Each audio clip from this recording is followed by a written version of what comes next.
What's up, guys? Welcome back to my channel. Today we're going to give you a view of the new opening of the Boundbrook in Portland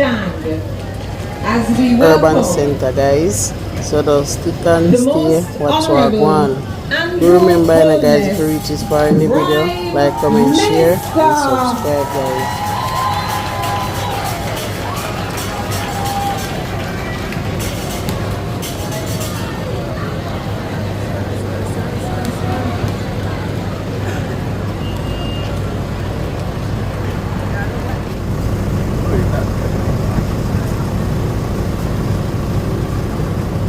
Ladies and gentlemen, we just pause as the Prime Minister exits his vehicle and makes his way to the tent.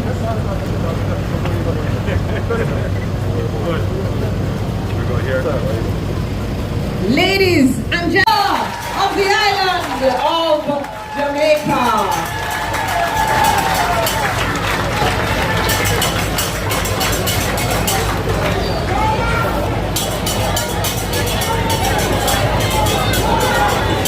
One overeat. Mine overeat too.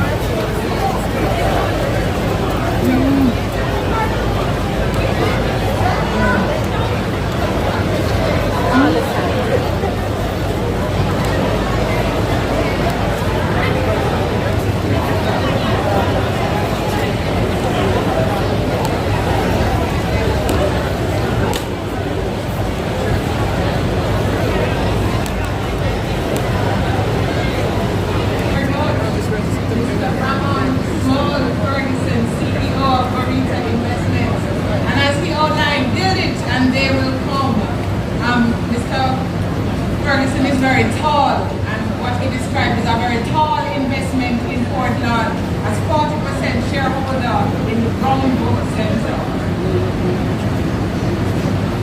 So at this time, we've seen how beautiful Portland is. We know the development that is coming to Portland, and you're asking yourself, what about the talents of Portland?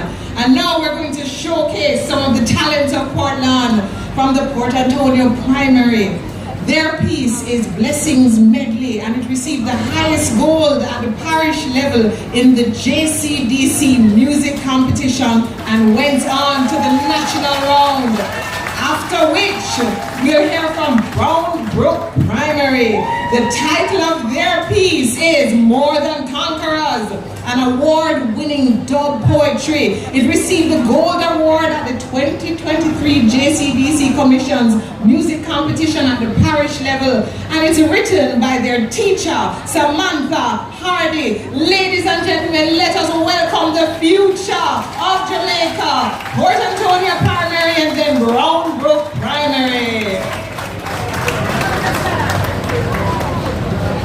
See them. Circle.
Oh,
ladies and gentlemen, he may be prophetic. We will soon say the city of Port Antonio. Another round of applause at...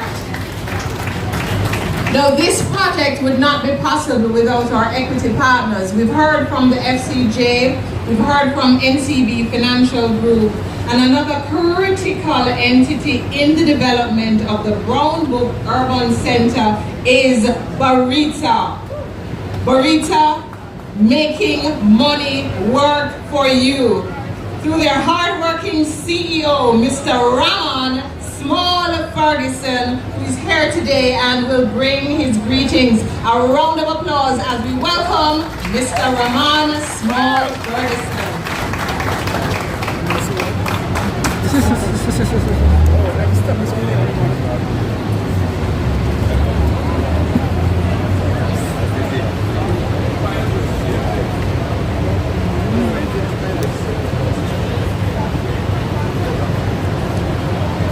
Honorable Prime Minister of Jamaica, Ministers of Government, Members of Parliament, our partners, FCJ and the NCB Financial Group, represented by their chairman, Mr. Connie Shirley, and Sir Richard, who just departed. Very hard ask to follow. If nothing, at least I'm a little taller than you guys. My own chairman, Mr. Mark Myers. Friends, distinguished guests, good afternoon. I want to start by congratulating the government of Jamaica and the Factories Corporation of Jamaica under Connie's relentless leadership, as was described, as well as us as private sector partners for this project coming to fruition. I mean, when I first came into this industry over a decade ago, a project like this would have been a dream. It would have been a pipe dream. I couldn't have gone to any of my approval bodies with this vision, right? But we're in a different Jamaica, a starkly different Jamaica. I mean, the fact is that our country has evolved before our eyes over the last 10 years or so. I mean, it's been an amazing transformation. We can't take lightly what has happened with respect to the significant and precipitous fall in our debt over the last 10 years, right?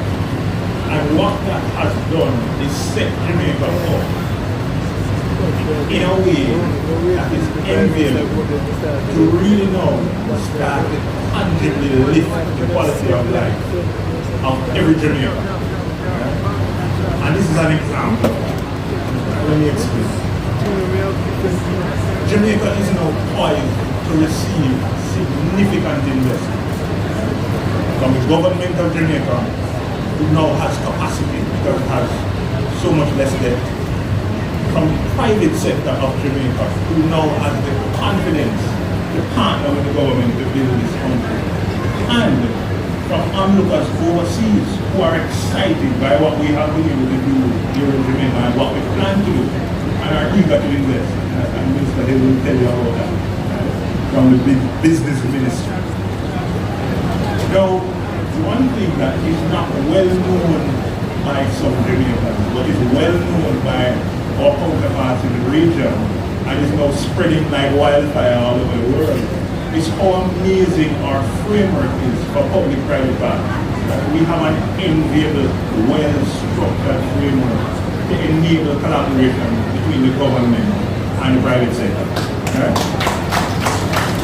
And that's something that we should celebrate. Right? And even within that very well-built framework, what the Factories Corporation of Jamaica has been able to do with this particular partnership is very special. Right? It's in some ways very unprecedented. And it's going to unlock, as was described by Kanye when he spoke, an investment of over $4 billion, right, into the real economy, connecting with the lives of people here in Portland and by extension the broader Jamaica. Right? And I want to applaud the FCJ for that work. Now, what are the benefits of this urban center? I mean, I've seen the design. It's going to be very beautiful. It's going to complement the courthouse very well. But it's going to be a center of tremendous economic activity. There's going to be job creation. It's really going to be, I think, the bedrock of significant community development in this area. There's a saying, they say, build it and they will come. This will really be that center of gravity that will pull activity to this area. Right? It is a blueprint. It's the second of its kind, but as Stanley described, when you were saying it's 2.0, it means it's not only the second one, but it's an improved version of what was done. Right? And this is necessary to move us into the future. Now, as Burrito, we were very excited to be a part of this project. I mean, we pushed hard and worked alongside FCG and NCB to really bring things to where they are today. And we are happy to report that this aligns very well with our ultimate mission and vision of transforming the lives of ordinary Jamaicans through our work. And how do we do that? Of course, there is the direct outreach to our Burrito Foundation, which focuses on the areas of education and community development. We're also very focused in how we invest and making targeted investments in the real economy. Right? And this is one of them. We are going to be the largest single shareholder of the Boundbrook Development Center Limited, right? With a 40% shareholder.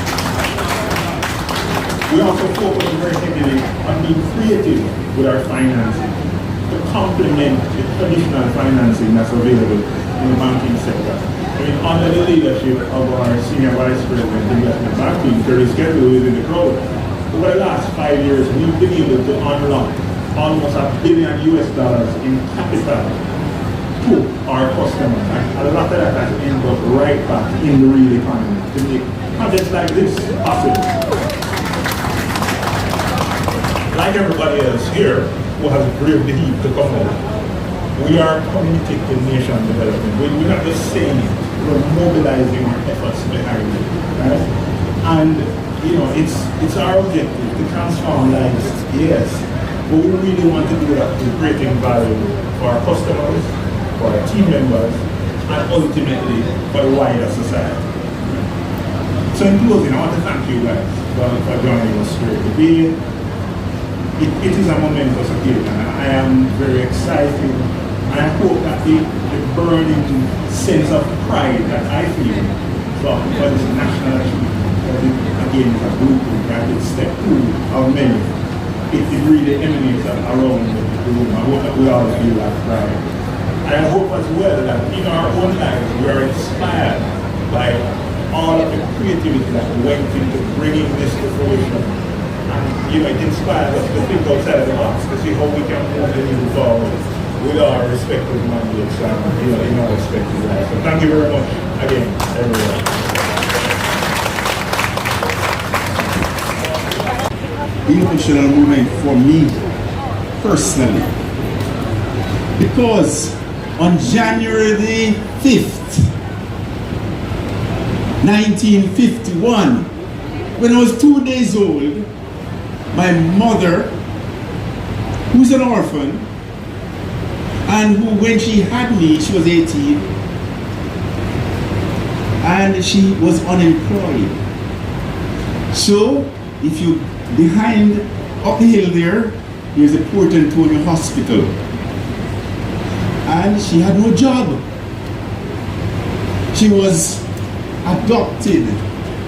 She and her son were adopted by the helpers of the local supermarket here in Port Antonio. And she walked with her child from the Port Antonio Hospital past this site. And past this site, past that beautiful building, glance to your left please. Glance to your left. Past that beautiful building and walked another 100 yards to her adopted home with her son, Michael. So my first home was Boundbrook. So to come here today is an emotional moment. And those who made it successful, Prime Minister, thank you. Chairman, Tani Shirley, Honorable Tani Shirley, thank you. Minister Vaz and Marie, thank you. Minister Vaz, Darrell, thank you. Minister Aubin Hill, thank you. All other Chairman Myers for being an equity partner, thank you. Thank you very much. My dear mom would never believe what she's about to see. So thank you very much for being in Port Antonio and specifically Boundbrook. As I said, well, in 2005, there is a beautiful courthouse, a historical courthouse in the town of Port Antonio. City of Port Antonio. And this beautiful townhouse, a historical Victorian building, was burnt out.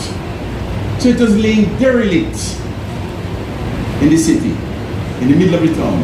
So I went to Mr. Tony Hilton, another godfather to Port Antonio, who was chairman of the Port Authority of Jamaica at the time. And I said to Mr. Hilton, sir, this building is a magnificent edifice, but it's just lying derelict. Please, would you allow NCB to renovate it so it becomes a truly historical heritage building? And what we will do is, would you give us a piece of land outside of town in Boundbrook to build a modern day courthouse that will be of the quality that if you lifted it up and parachuted it into Washington, it would look as if it belongs there. So take a look at what you see. So, Boundbrook, and now today, today we're here witnessing the expansion. And by the way, the reason for doing that then, 2005, was to shift the center of gravity of Port Antonio, because there is no parking there in the city for a courthouse, and the development was coming. So we wanted to shift the center of gravity, so we came to this no man's land called Boundbrook and built this magnificent edifice. And one of the reasons for building it is because when you come into Port Antonio, you don't expect it. You bust the corner, the Norwich corner, that corner up there, you see this magnificent building, you say, oh my gosh, where am I? Am I in Washington? Am I in Denmark? No, you're in Port Antonio. So what we wanted to do also, build an edifice that every citizen of Port Antonio, every citizen of Jamaica, to say, you know what? I don't have to accept local standard. What was then local standard? I don't have to accept that. I can aspire to world-class standard. That's the reason why that building, we can parachute it into any city and it will look like it belongs. So it's an inspiration. It was built to be an inspiration to uplift standards of expectations of our citizens. That was so two reasons for building it. Uplifting standards of expectations of who we are. And secondly, to shift the center of gravity of Port Antonio, because growth was coming and growth is now here. So thank you very much for all of you being here today to contribute to this moment. My mom would not believe what she said. Well, she is seeing it. So thank you very much. And Tani, I really appreciate the energy you put into these projects, because without that energy, the execution would not have happened. So we are behind you. NCB is 100% behind you. And we just appreciate what you have done. You are moving Jamaica forward, and that is what this project represents. It represents a public-private partnership, because that's the only way we can together build a better Jamaica. Thank you very much.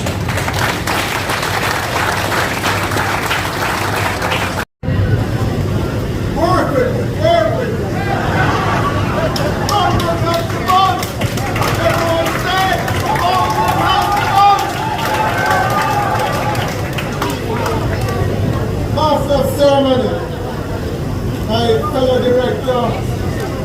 Rochelle Cameron. Give her a round of applause. She's known as Jamaica's Miss Personality.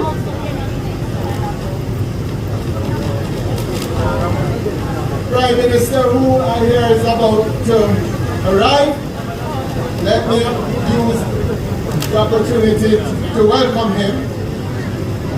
I want, because my speech ought to be short, I don't want to undo that beautiful welcome of our master of ceremony.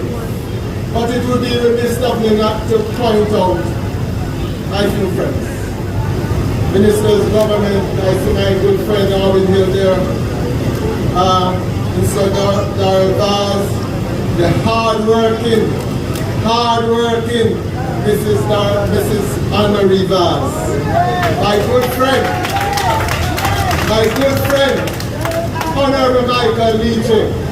We speak and message WhatsApp almost every day. So friend, I see my good friend Mark Myers and my new friend, Ambassador Chick. Right? And I also see Marita, new CEO and head honcho, Mr. Ramon Ferguson. Pick up everybody. It would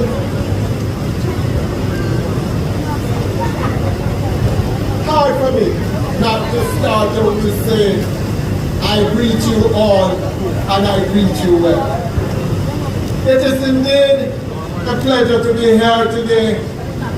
A very proud chairman of Factories Corporation of Jamaica Limited and chairman of the new formed company Boundbrook Urban Center Limited to break ground for this very, very important development.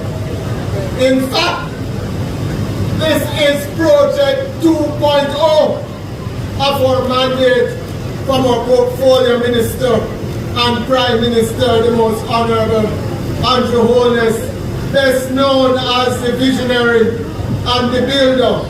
Please give him a round of applause. Even if he's not here again. 5 years ago, in 2019, I had the privilege to be at the groundbreaking ceremony for the Mark Bay Urban Center in St. Thomas. I know the media is here, and it has been the center of influence, not only in Jamaica, but in the wider world, the diaspora, who have so many Jamaicans living abroad. The Mark Bay project is a brainchild and vision of our Prime Minister to create a new urban center concept that will facilitate a one-stop for both public and private sector businesses, the first in its kind in Jamaica. These entities would allow to operate in a facility where there is discipline, social order, security, and efficiency in not only how private sector does business, but how the public sector ought to be doing business. The Prime Minister's vision is for these entities to be housed in cutting-edge facilities that will be and can be replicated in all parishes serving the people of Jamaica. It took a little while to get off the ground because we had to ensure that all the regulatory approvals were in place, and I have all my head of agencies here. And let me give them a round of applause. They have been very supportive. We had to have all the I's, as you know, were dotted and the T's, as you know, were crossed. Then came COVID-19 pandemic, and it happened. Live and direct it happened. But I'm proud to say that the Mark Bay project is now 70% complete. Big us up about it. We had a project completion date of September 24. What future delay, the new completion date is December 2024 for the Market Urban Center. What caused the delay? Hear from the horse's mouth first. We experienced an issue with the impending relocation of the KPS substation, which is located on the site. This caused the delay in construction activities and floor blocks of buildings. The Prime Minister here, can we officially pause?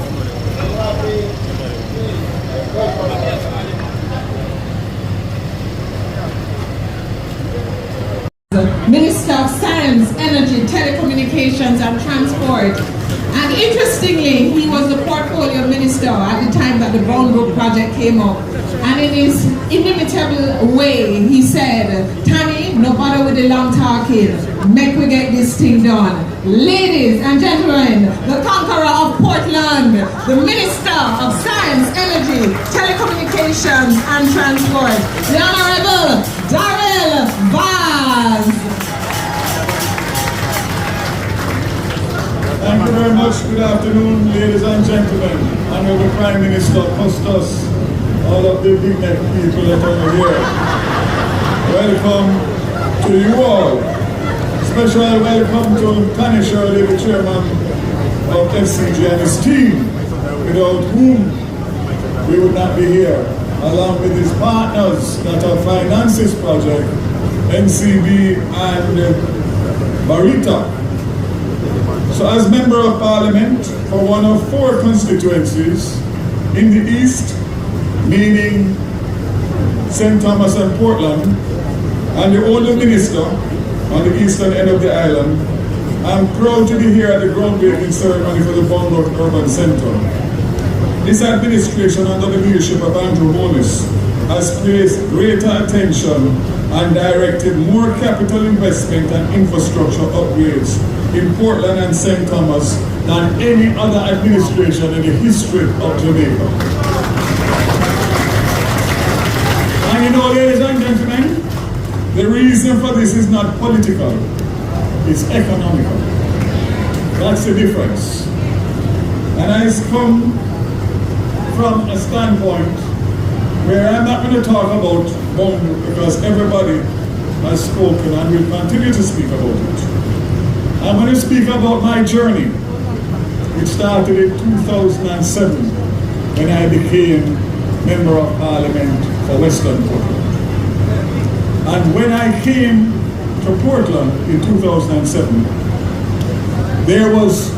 Portland was known as a forgotten parish. Both Portland and St. Thomas, when you mention the 2 names, people laugh and say, where that is? But you still have road to go down there? That's a fact. And I took my time and I have worked assiduously to be able to stand here today and speak about some of the meaningful achievements that Portland has benefited from. I want to indicate very clearly that it is easy to have a vision. That's the easiest part.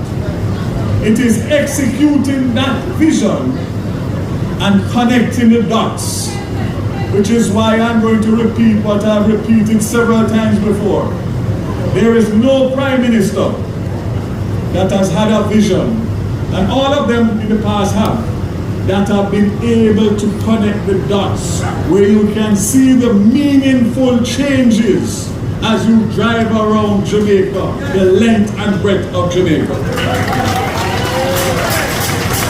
I want to say that I was a lonely man in Portland between 2007 and 2019. Because at that point, I was the only JLP representative. And I don't know what got into my wife that decided after coming on the campaign trail with me in Western Portland that she was going to go to East. Well, the rest is history. Because from 2019 when she won the by-election after the unfortunate death of my friend Milford Bloomfield, she has not looked back and she is unstoppable. And if I say so, you must know it's true. Now this lady is so passionate about Portland that from the forgotten parish, there is nowhere that I go in Jamaica that people who have visited Portland and who have not visited Portland don't know about Portland.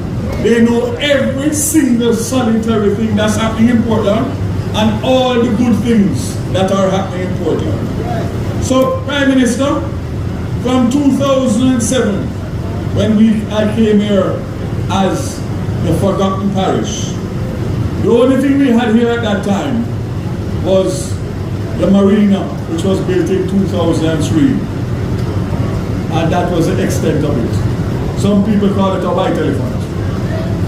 Bottom line, Prime Minister, is that the government investment in infrastructure in Portland, and let me start and remind people, because people's memories are short enough, that we have spent over $150 million through NHT to upgrade our old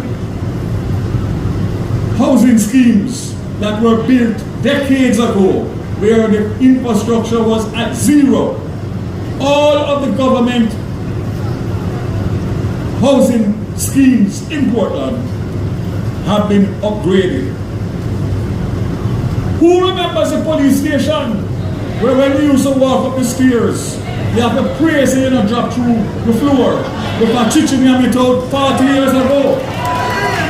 The Port Antonio police station, $150 million for new headquarters in Portland and another $115 million in Buff Bay for a new police station, not to mention that every police station in Portland under Minister Montague and Minister Chan have been upgraded from Mansion Hill all the way to Spring Hill in the Buff Bay Valley. Let us talk about roads, Prime Minister, because I'm going to remind people in here today things that they forget. Let us talk about roads, Prime Minister, because I'm going to remind people in here today things that they forget. The South Coast Highway Road Improvement Program, the road aspect of it is $47 million US. That is 10 billion Jamaican dollars on the last two packages we are doing now, Prime Minister, out of 6 packages. We never did infrastructure alone, we did water too. The water component from Hector's River straight into Port Antonio is $22 million US, $3 billion, a total of 10 billion Jamaican dollars in one parish. Not on all the other upgrades that NWC has done and National Works Agency has done and the MPs have done through their Constituency Development Fund. Technology which falls under me, we have spent $42 million to give public Wi-Fi in Port Antonio and 12 other community Wi-Fis in the parish of Portland. Tell me which other government or member of parliament ever do that? But I don't stop here.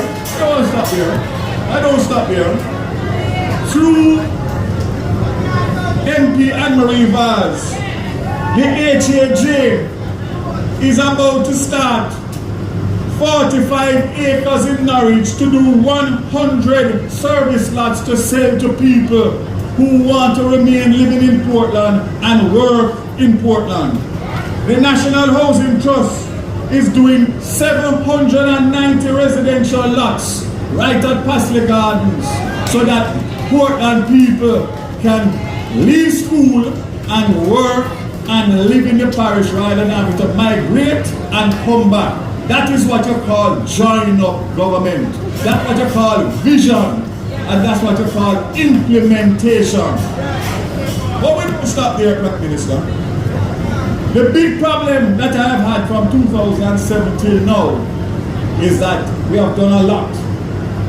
housing and employment has been the problem, because people want to be able to work and live in Portland. They don't want to go to another bay or to Port Area and come back. The distance to drive, the expense to board, all of that.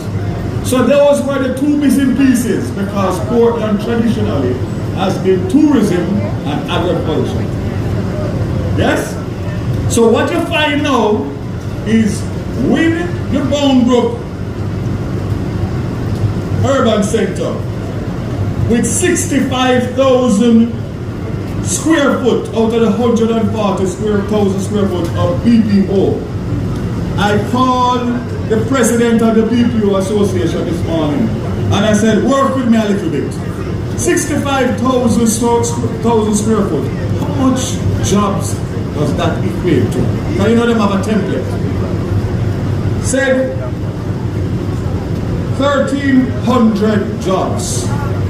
That's not to do with everything else in the Boundbrook, you know, which is estimated at 3,000 jobs. 1,300 jobs. I said to him, give me the salary scale from an entrant at the lowest level to middle management upwards. And he gave me the figures. And he says that at the entrance level, you will earn between $1 and $1.5 million a year without bonus and incentive. You work your way up the ladder and you can get to $2 to $2.5 million in middle management. And you can go all the way to $7 million as a start if you go up the ladder. So let me tell you something. For me, after, how much is that now? 17 years. Wow. 17 years as member of parliament. Give me a round of applause for that. And I remember that is aging me now. Undefeated, but soon to go home. That's the important part. Ladies and gentlemen, I cannot tell you what today does for me as somebody who likes to see the dots connected. And the fact that I know that those graduates from Titchfield and Happy Grove and Port Antonio High are going to have an opportunity to take a transportation or walk to work in Port Antonio because jobs will be available is music to my heart. The fact that I know that lots are going to be sold in Norwich, which was a failed government scheme. I won't tell you who failed it, because up to now there's no infrastructure in there. People build a lovely house and have to drive on all sorts of roads. No drainage, no sidewalk. That is going to change because your member of parliament, Anne-Marie Vargas, has dealt with that. So you are going to see the commitments, because we as politicians in Portland don't make promise. We make commitments. And I can tell you that Mrs. Anne-Marie Vaz, as soon as it is approved, will have some big announcements to make in relation to new projects, not what I spoke about before. So ladies and gentlemen, I am just going to say, Prime Minister, no matter what I'm saying, your work shows for it. And I am proud to be a minister of government in your administration. It is a pleasure to work with you and for you, because you know why, PM? You get it. You get it. Others talk about it, but you get it. So we have work to do, and you can rest assured that I'll be right beside you with Bobby Montague and the rest of them all in, because we have unfinished work to do.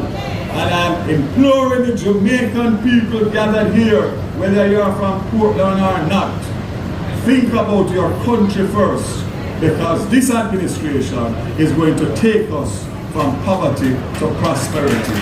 Thank you very much. I'm going to play a song for you.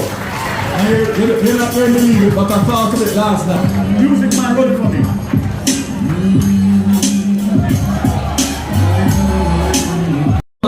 we're going to move to Portland. So often we look beyond our shores to describe visionary leadership. But as a Jamaican people, we get to experience and live history where we have a visionary leader, a man of commitment. He has committed to building out infrastructure in Jamaica, consider it done. He has committed to digitizing Jamaica, consider it done. He has committed to providing housing, educational opportunities, and economic growth. And we get to live in a time where Jamaica is experiencing unprecedented economic growth. We do not need to look beyond our shores. Right here, we have a great leader, a visionary leader. And ladies and gentlemen, as we get to our feet to welcome to the stage the most honorable Andrew Holness, our Prime Minister.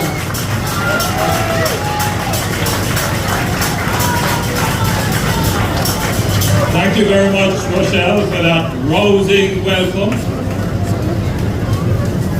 I need to have you do that at another place.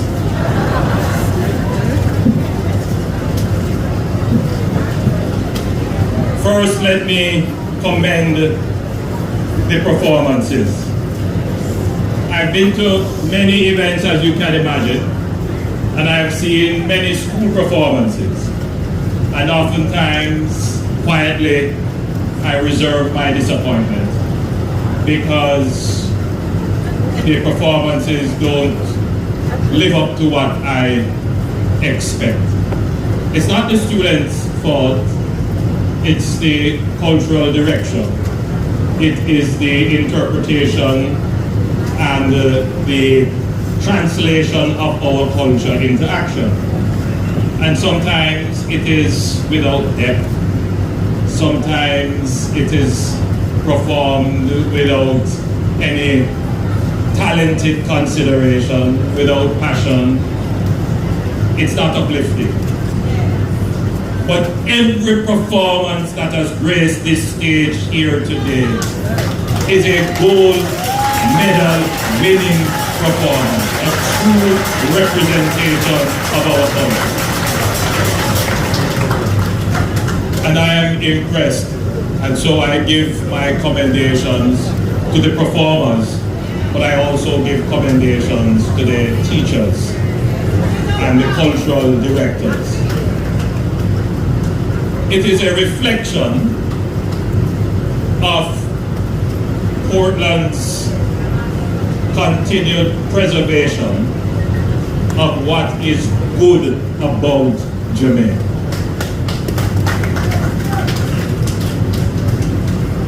There is something special about Portland, and it is not just the rarefied air, the proximity of your townships and residents to the sea, the beautiful lush and verdant landscapes and hillsides.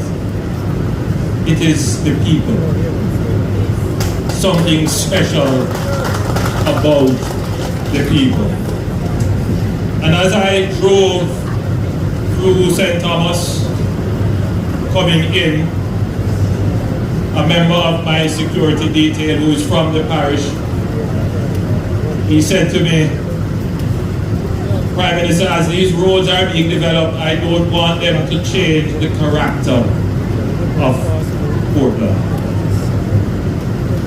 A very profound statement, because roads and infrastructure means access.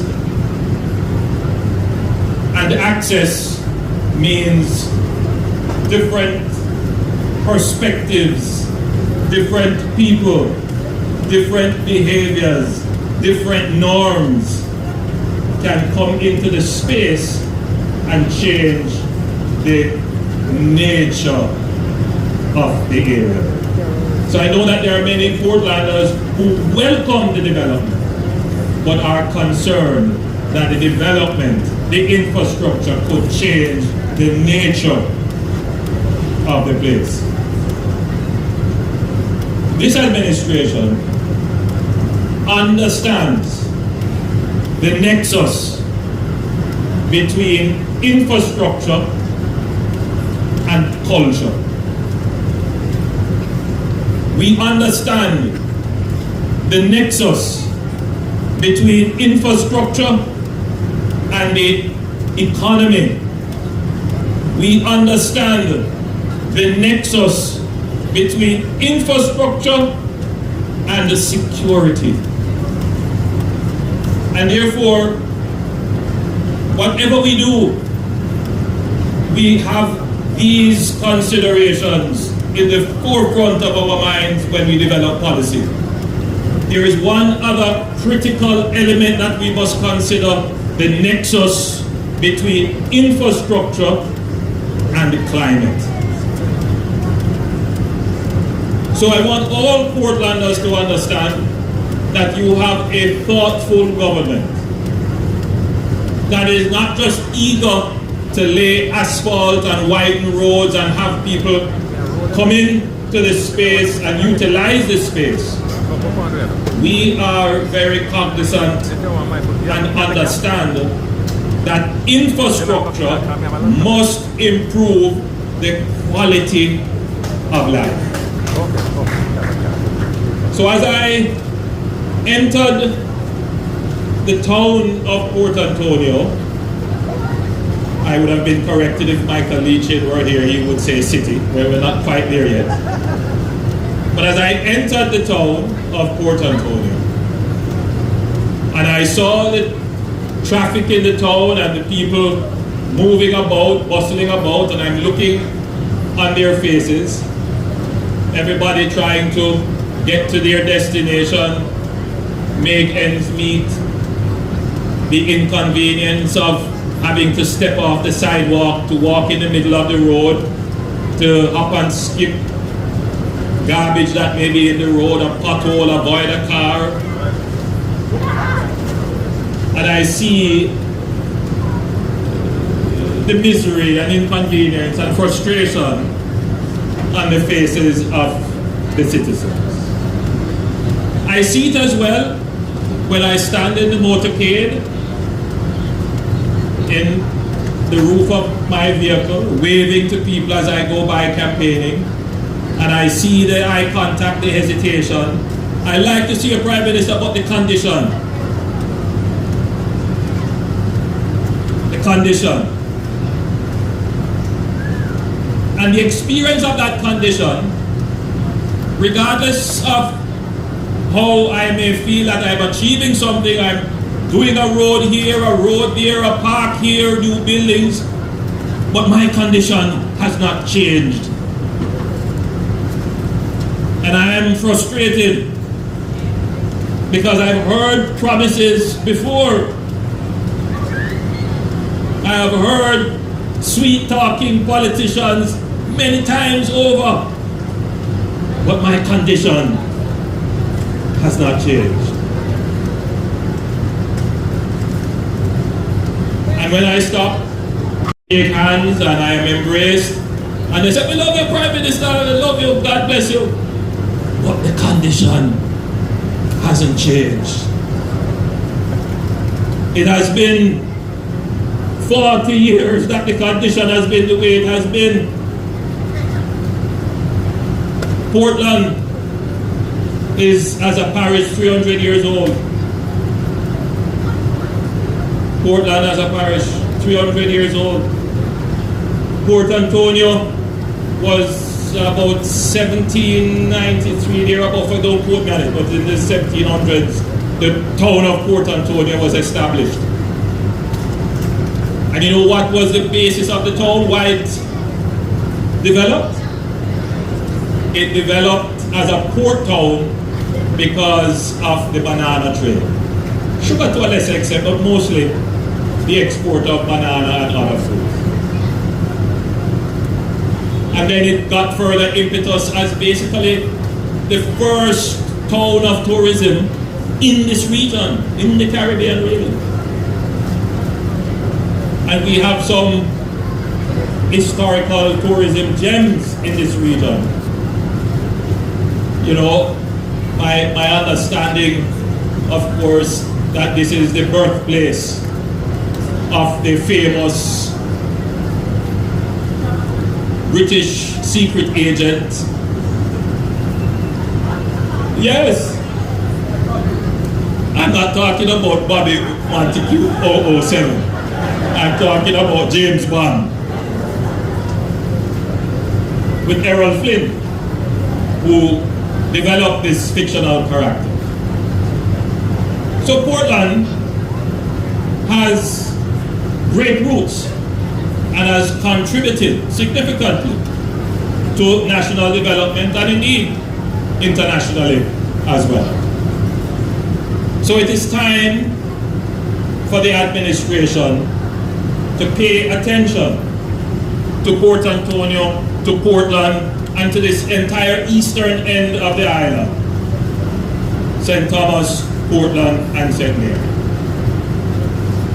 Now,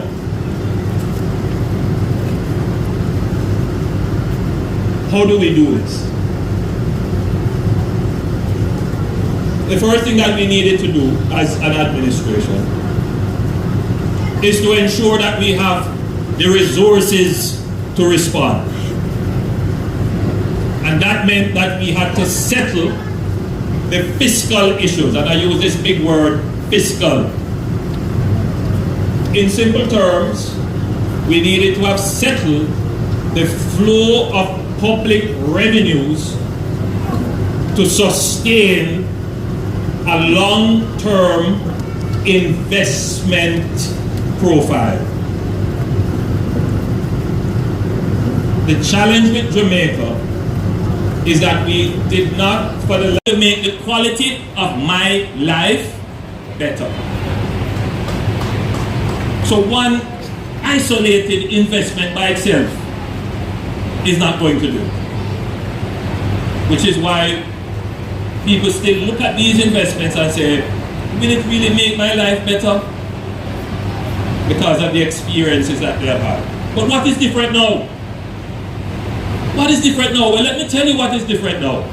What is different now is that the government has made a massive investment to improve 147 kilometers of road linking Port Antonio directly to Kingston.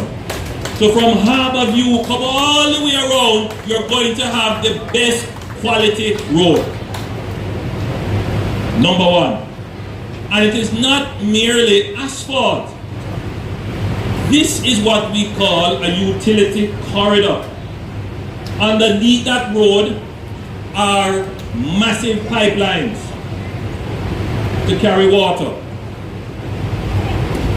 fiber optic cables to carry internet, and we have realigned and upgraded the electricity utility service along the area, in addition to massive civil works investments in retaining walls, drainage, and other such works to protect the road. It's a massive undertaking. It is the largest road infrastructure development that we have undertaken in Jamaica.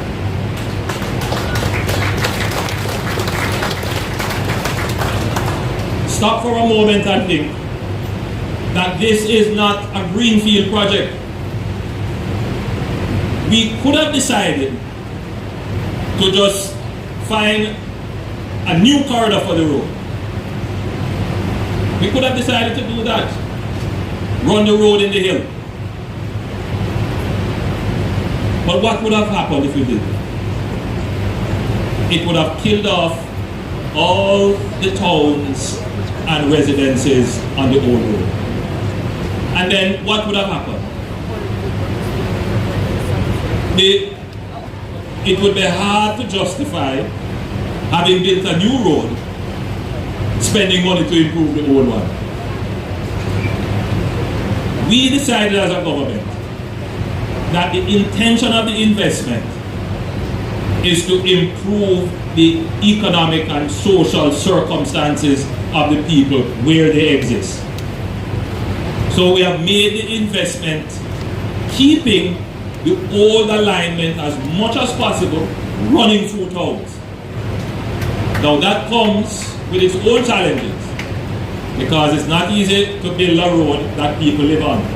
The inconveniences, the problems, all of the issues that come with it. But strategically, it is important to keep the economy of the parishes going. But, as I said earlier, we also have to consider the nexus. So that is a nexus between infrastructure and economy. But we also now have to consider the nexus between infrastructure and climate change. The historical development of our infrastructure, particularly our roads, is that they are developed to connect ports. So they run along the seashore, the coastline. And so they are always susceptible to environmental challenges. So what have we decided to do? Two things. First, those roads that have been in existence since 1793 or whenever Port Antonio was established, they have developed economic value, but they have also developed significant touristic value. Beautiful scenery and access to the beach. So we developed those for the long-term benefit of tourism. But we are also developing, as I speak, a bypass for Port Antonio that will be in the hills, which will run behind here, go through the hills for $75 million US. It is almost now going to public investment approval. Well, I believe it is at public investment approval. And that road will take off much of the traffic that is not here for sightseeing, is not here to go into the town. They want to get about their business. So those can take the bypass road. But that bypass road is built for resilience because we have moved it off the shore. And therefore, we are giving the town of Port Antonio the opportunity to breathe. So you won't be taking traffic that is passing through or don't have business here. That bypass road will ultimately continue through the hills and connect to the 14 kilometers of road between Yallas and Harborview. So you're going to have essentially two roads. One, the main road that will carry heavy traffic, heavy volume, get you to where you're going quickly, and one, the more scenic route that is for the tourism economy, which we intend to develop, coming all the way from St. Thomas, coming all the way around into Port Antonio. That's the vision, that's the long-term strategy.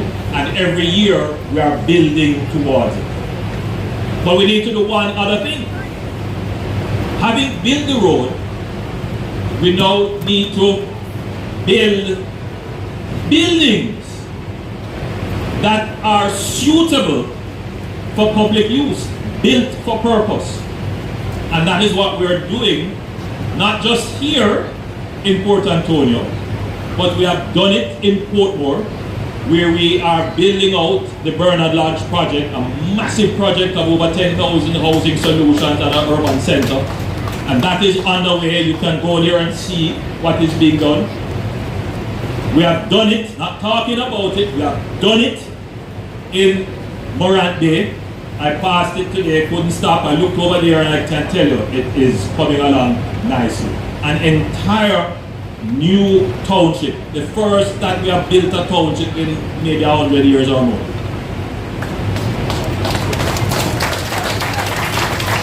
The Morant Bay Urban Center. And now we're doing this small urban center, 6 6.68 acres of land. It will have the municipal building. It will have other government entities plus private facilities. It will be linked with the courthouse and I believe with the examination depot. I believe you have some more lands that you're looking to develop.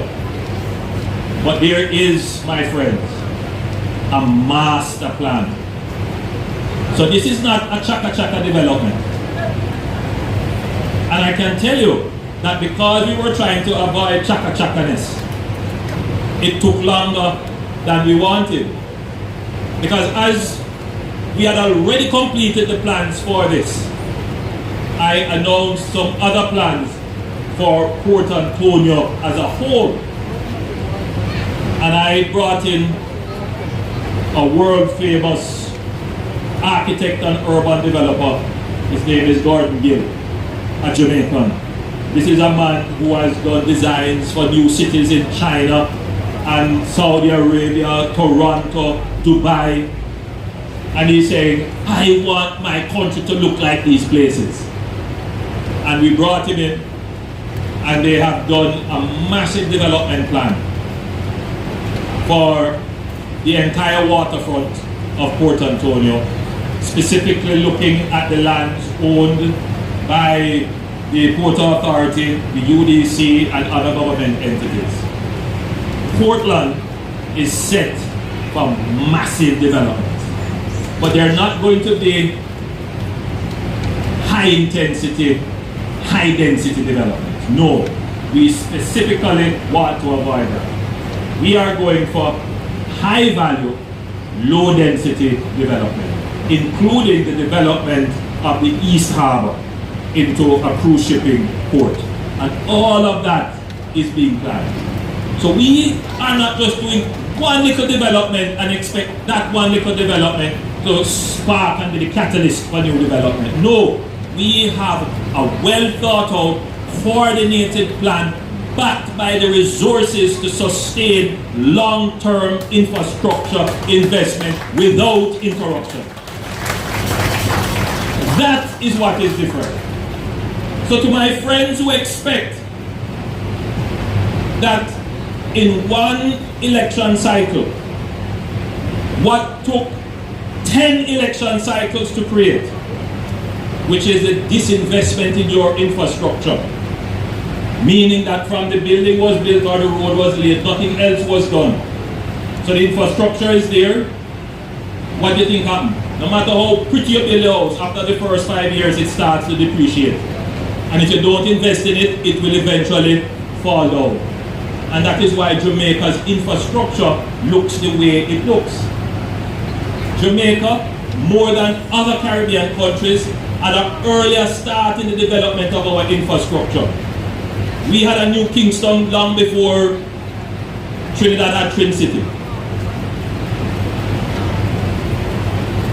We had high quality roads long before many of the other Caribbean countries. But if you were to shoot a music video and you're looking for high quality backdrop infrastructure, you're going to have to search hard to find it in Jamaica. Because the infrastructure has run down over the last 50 years. Because we didn't have the fiscal wherewithal to sustain a long-term program of infrastructure investment. That is what is different with this government. But it is hard to communicate that to someone who for 50 years has experienced deterioration in their infrastructure. My challenge is to convince people that the government is doing the correct thing in making the infrastructure development. And the only time that they're going to be convinced is when they see it happen. So you wonder why it is that we spend so much time on a ceremony like this. It's very important. Because if there is ever a disruption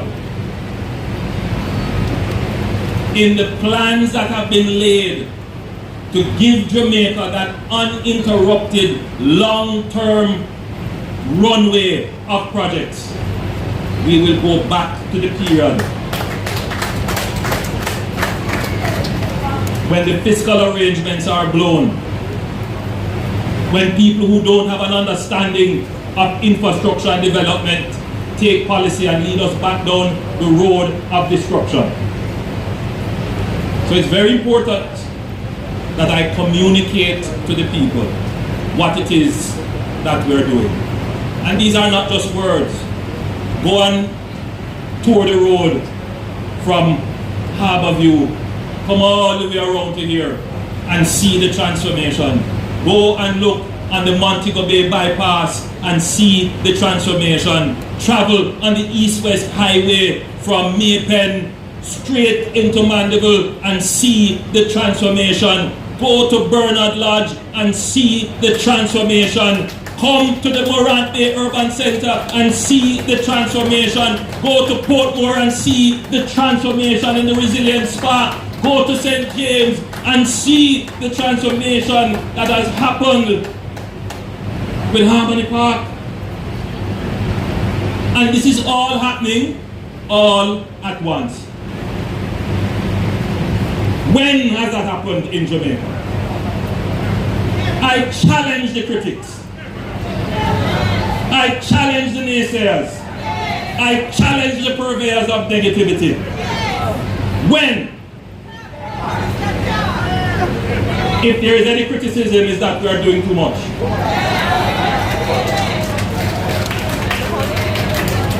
It is an obtuse and perverse logic that a government that is doing what it's supposed to be doing is being criticized. And I know when I speak this way, there are a lot of people that are squirming in their seats. They can't take it because they can't take the truth when the truth is told.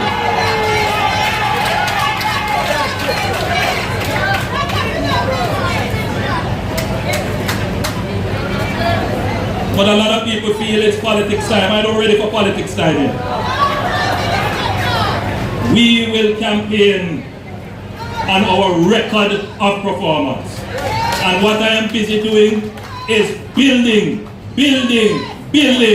Whether it is a social house, where a family has been improved, a housing scheme house, where someone who is earning minimum wage or a little above that can purchase, or we are building new roads, bringing in new buses, bringing in new garbage trucks, building new ports. We are the government that is building Jamaica. We understand infrastructure, and this project will not be the last one. I see members of the private sector here. We incorporate the private sector in these plans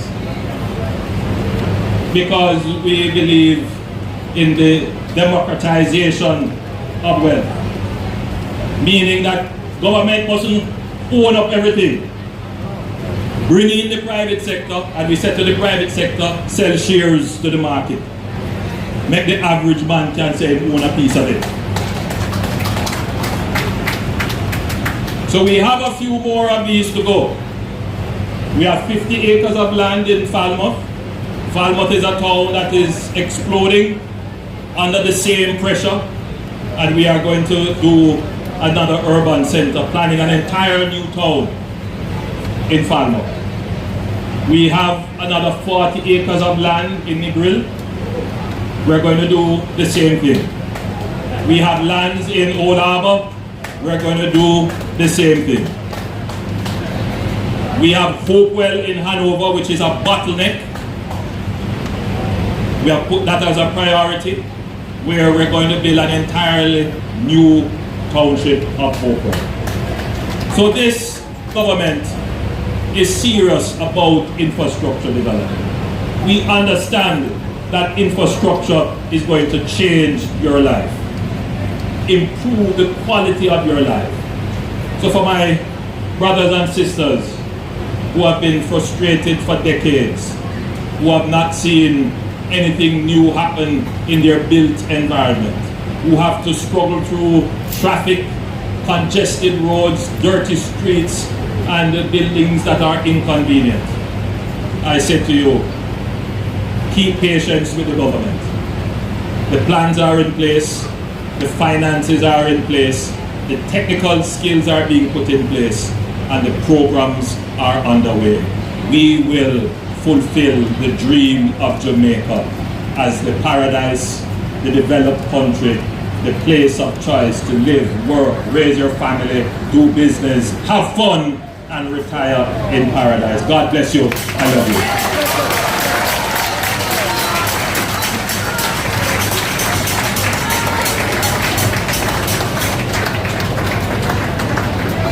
Thank you very much, Prime Minister of Jamaica.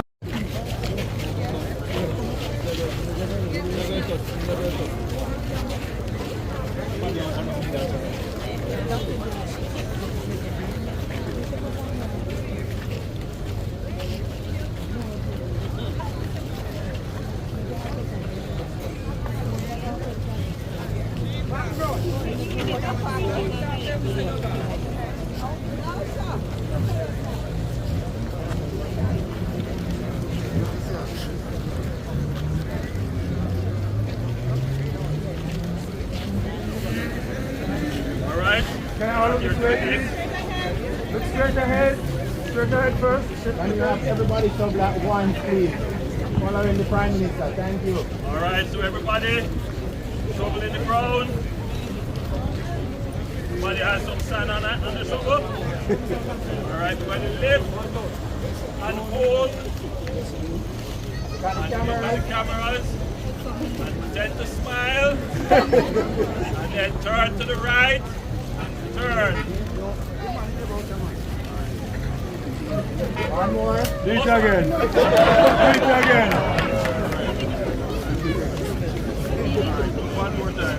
Do it again. Turn on it.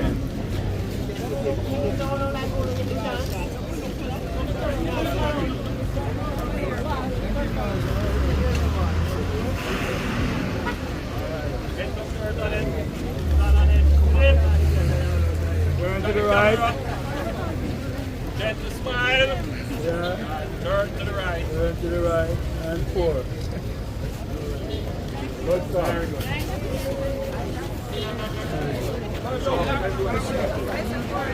Yes, sir.